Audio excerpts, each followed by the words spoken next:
All right, guys. Hey, welcome back. It's Kate with Kate's Regretless Life. Let's get into a signs and symbols storyline. Ooh, we have got the element of water.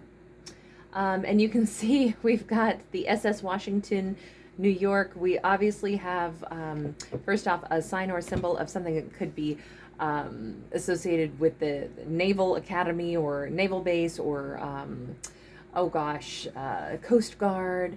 The location, of course, is here with possibly New York or any major city. But we've got a sea turtle or possibly a loggerhead turtle there as well. This feels like a ferry. This feels like, a ferry, maybe like Staten Island ferry or something, which I've never actually been to or been on before. But obviously, we've got a lot of emotions surrounding, like either a location or a lot of emotions surrounding.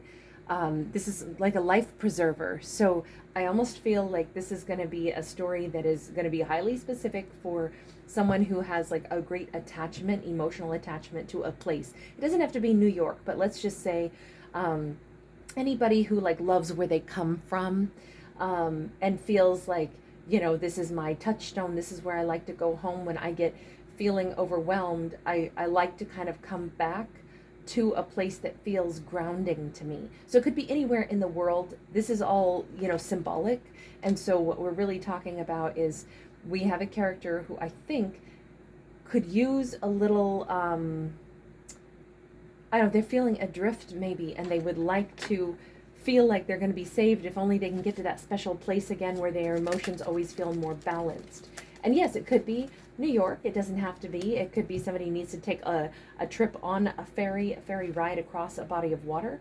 In some mythological tales, the earth is carried on the back of a turtle.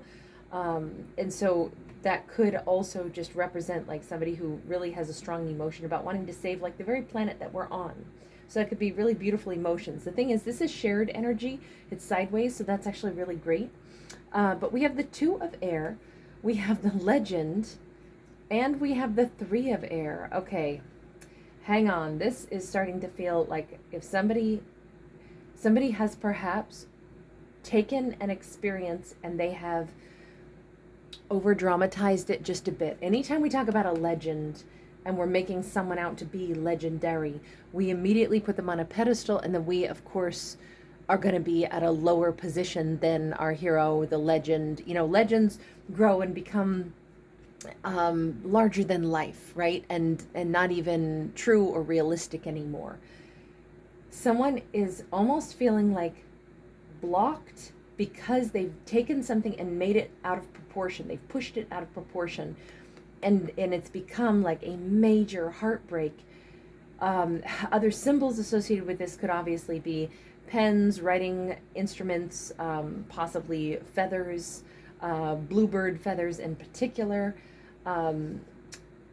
either a mathematician or like a historical figure as well, seeing like a book with somebody's face on it, or seeing some kind of imagery with a famous person that is like, even like a t-shirt, like a graphic tee that has, someone who's like, oh, I love this person, they're so great. And it's like, okay, sure. I mean, they might have done wonderful things, but we don't really know them as a person, especially, of course we stand on the shoulders of giants. So many of the great things that we've figured out in this world come from the great minds that came before us. However, that still doesn't mean that they were somebody we'd like or want to get along with or want to sit down and have dinner with. Sometimes, brilliant people can also contribute a lot, and they can also be, heartbreakers and scoundrels and all kinds of things. So we certainly feel in this storyline an element of excessive emotion, and it is dramatizing something. Now, it could be a divine feminine who's feeling like maybe she has put somebody up on a pedestal too much, and she's feeling an enhanced amount of hurt or pain, or even feeling particularly wounded by this person, but she kind of gave her power away a bit by putting somebody too far up on a pedestal. So we could have a feminine here. Running mascara could be another symbol of the day. A heart cut out whether that's, like a hole punch, paper hole punch, or whether, like a cookie cutter or something, even like the heart emoji or something on a document or an email or text. Also like a wilted rose, and somebody wearing like a scoop neck off the shoulder gown as well. But it really is starting to feel like we have overly enhanced heartbreak because of this perceived, whatever they think that the legend did, or something has become a legend in their own mind. This is somebody's own personal story that they have perhaps overly dramatized to the point where they're experiencing more pain than they should over what actually experienced. And I always say that, I mean, everybody has a right to feel as much as they feel or as little as they feel, right? It's not like there's an appropriate amount, but there are things in life that, if we decide to get super spun up about it, we can make things that are very small into very big things. We have the moon, and it almost feels confusing, like I don't really understand why somebody would be this upset. There's an element of confusion on all of this. Sailing ships, cloudy skies. Somebody might be like looking up at the night sky. Oh, we have the Mayor of Air in the reverse, though. Well, that is somebody who can be super rude. So perhaps what's overly dramatized is his rudeness, right? This could be that someone behaved extra bad for no apparent reason. And it could have been somebody that was like, wow, I thought so highly of you. Why are you so brutal? Why are you being so incredibly rude? That there may be, maybe this person was having a bad day. Maybe this King of Swords, that's what the Mayor of Air is. Maybe they were having a really bad day. Alchemy. This is so strange because look, this is bad behavior, undoubtedly. This is rudeness. This is an uncalled for rudeness. Super arrogant, super full of themselves. Somebody could be wearing a bow tie or something, or even, that saying like somebody is kind of hot around the collar. They could feel uncomfortable after they say something that's like incredibly rude. But it actually says that perhaps the way this storyline shakes out, maybe it's not so bad actually that this happened, because although it's hurtful, maybe it does show that, wow, that's how this person's going to behave. Anytime they're in a mildly bad mood, they're going to be super rude. Then forget it. I don't even want to deal with this person anyway. And this can be, transformative. Let me go back to that very first card, though. All the emotion that we have here. We've got Pisces. We've got the 10 of Cups. We've got the King. Well, there was certainly a big dream that, oh my God, this is going to be so special. We're going to be so happy. This person's going to treat me so well.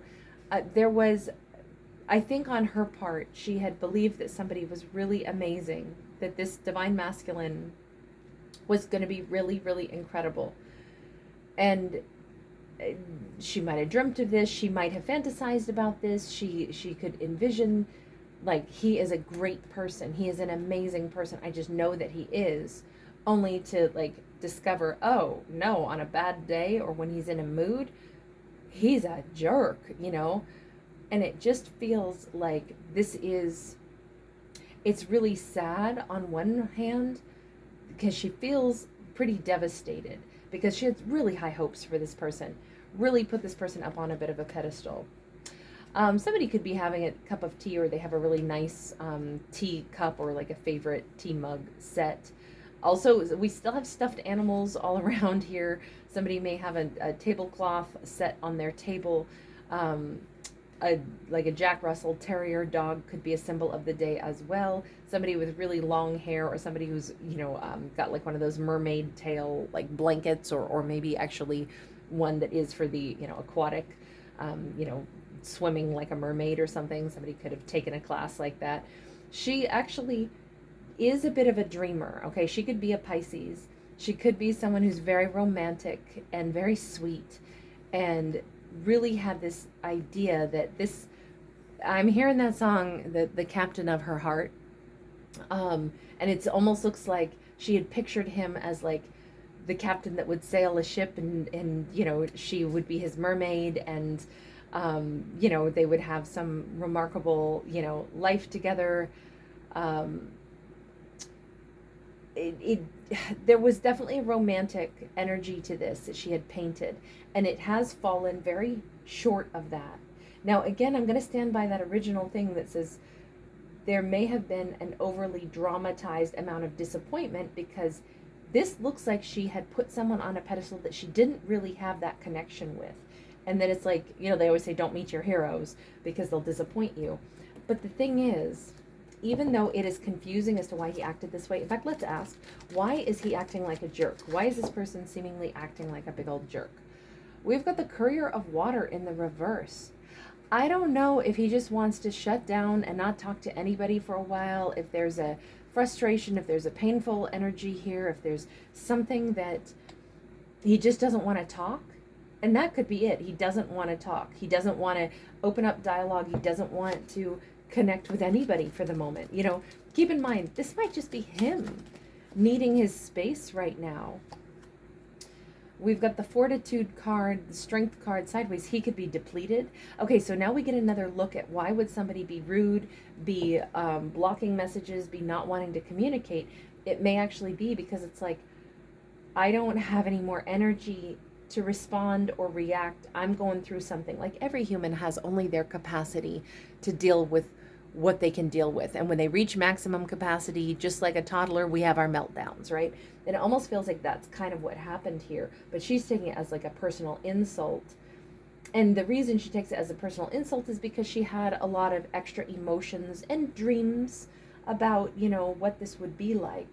So there is something here that, I mean, she's valid in feeling the way she feels, being hurt by this, but also we got to give him the space to be a human and sometimes not want to interact when he's exhausted or just doesn't have what it takes to communicate right then and there. I kind of feel like this can get worked out. The Alchemy and the Temperance card coming out means the emotions are intense right now, but I think things will level out after a day or two. Also, I didn't mention this, but a stuffed animal of a lion, a feminine who has some kind of like metallic, you know, like maybe even like a purse that has like a, you know, brassy or golden, like heavier buckles. Maybe she's wearing a belt with a big buckle. Maybe she's got a jacket that's got, you know, some studs or something on it. I know it's armor, but that's not actually what I'm seeing it as. Somebody who's got some bling either on her outfit or her clothing or her purse or something like that. But this just says he's kind of depleted. Now he might have come under attack and she doesn't know that. He might have been fatigued and kind of feeling, you know, battle weary because of all of the, you know, the Courier of Water there being in the reverse. Like, if you shut down and you don't want to talk anymore, sometimes it's because it's like, seriously, like, I'm not everybody's punching bag. So I'm just going to go ahead and I don't have to make myself available so that people can spit whatever they want at me. You know, it could be something like that. Now that, again, on his side, that's valid too. It's valid for her to feel hurt. It's valid for him to need to shut down. Especially, we don't know the dynamics exactly. This doesn't feel like it was a romance. This feels like it was something that for her to think so highly of someone, but not like necessarily understand why he would shut down, to me says, and they don't have that kind of rapport yet. So I feel like this is either a brand new potential relationship or a brand new friendship, or even somebody that because of the legend, it could be somebody that she put on a pedestal.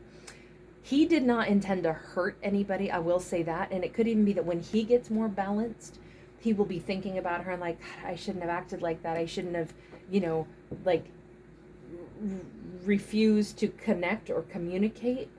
I don't know that he blocked anything per se. He just may not have responded.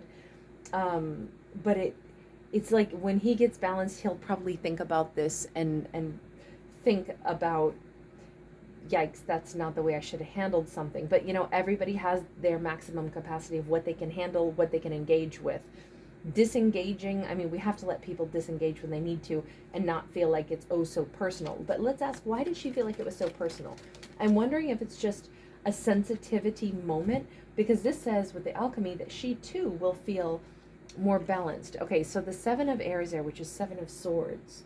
We got two birds, owl and an eagle here that could also be symbolic. Birds are messengers, but typically the owls are our ancestors.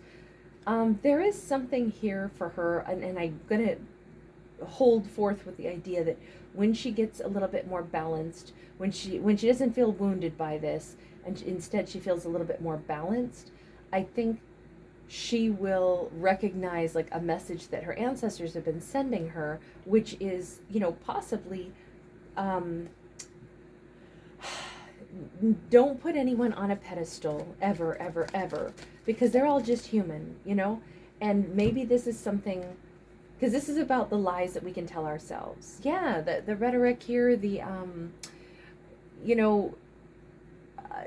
thinking that any one person is somehow superhuman and is supposed to have extra capabilities of, communicating more, communicating at will, communicating always the perfect words, never saying the wrong thing, never having a moment where they're tired and cranky.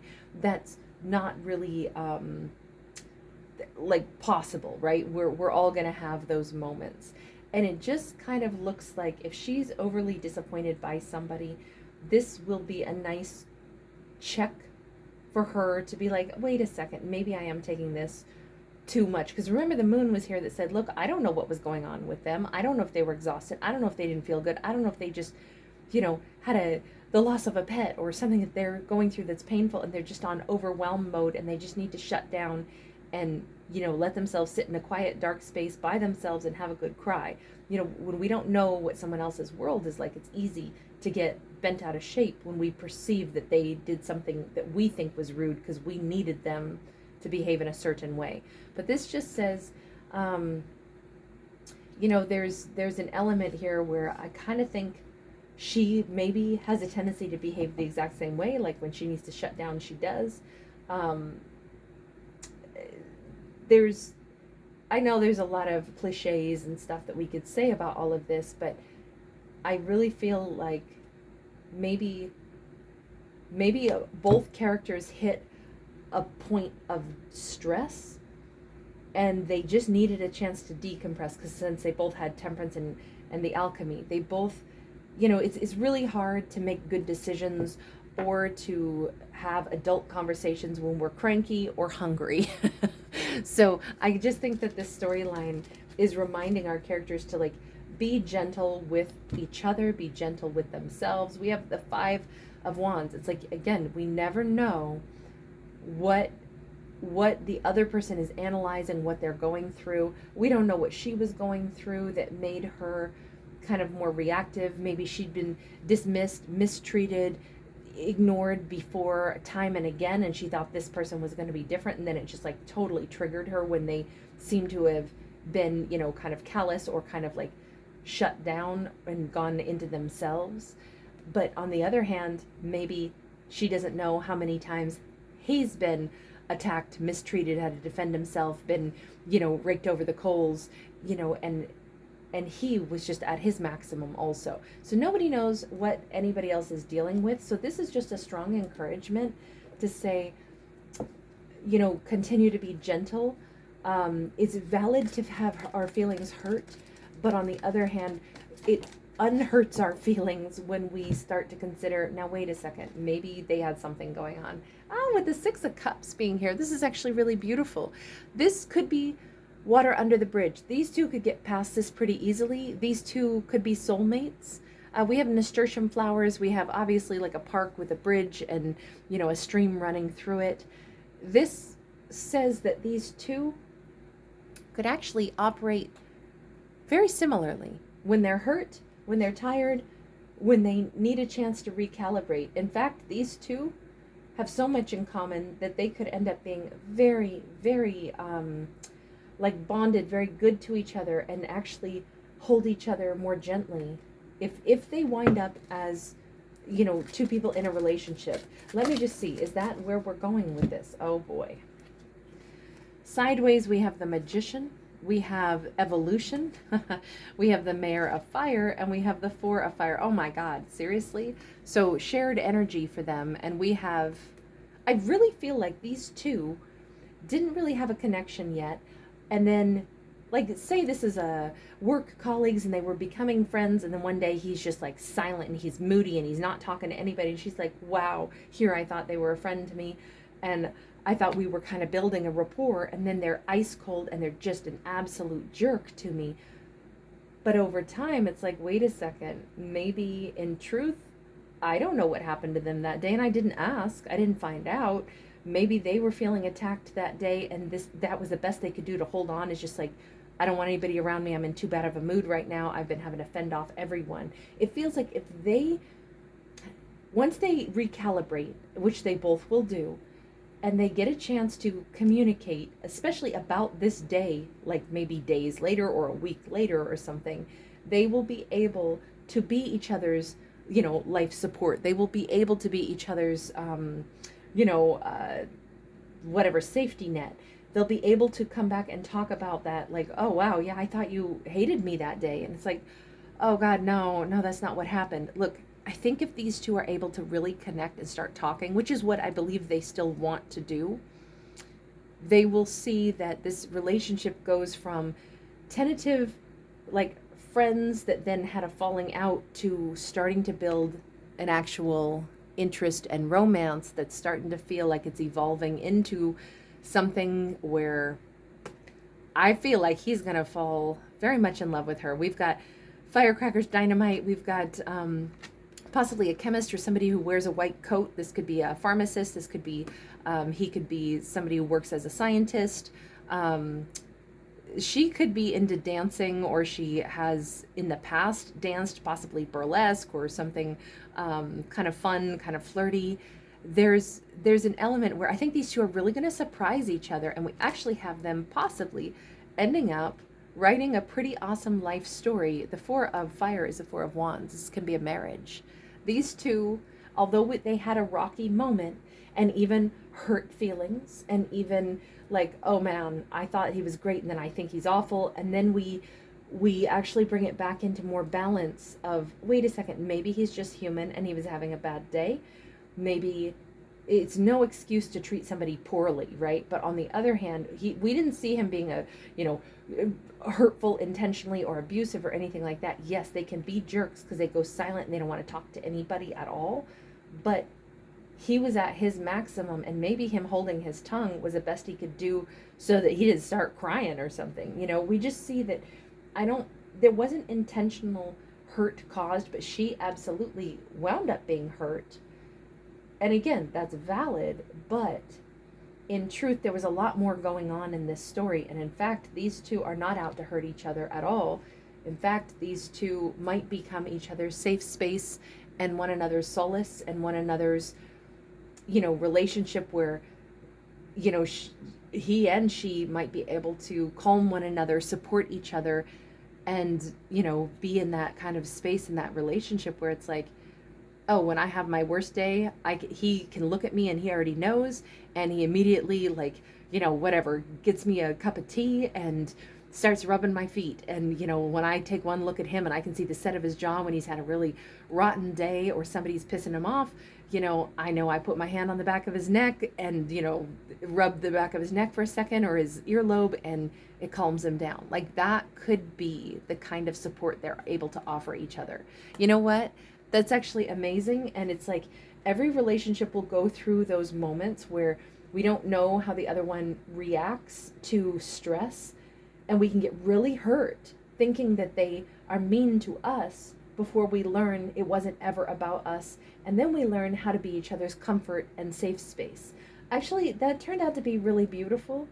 These two, they may drink somebody could drink like whiskey or something, or no, I would say I'm going to stick with whiskey, maybe bourbon. But in particular, somebody could be artistic. They could write. She may work in a place where maybe she has to do a lot of writing or create a lot of documents. We have a decidedly scientific-minded individual here as well. Someone who could, our divine masculine might be scientific-minded.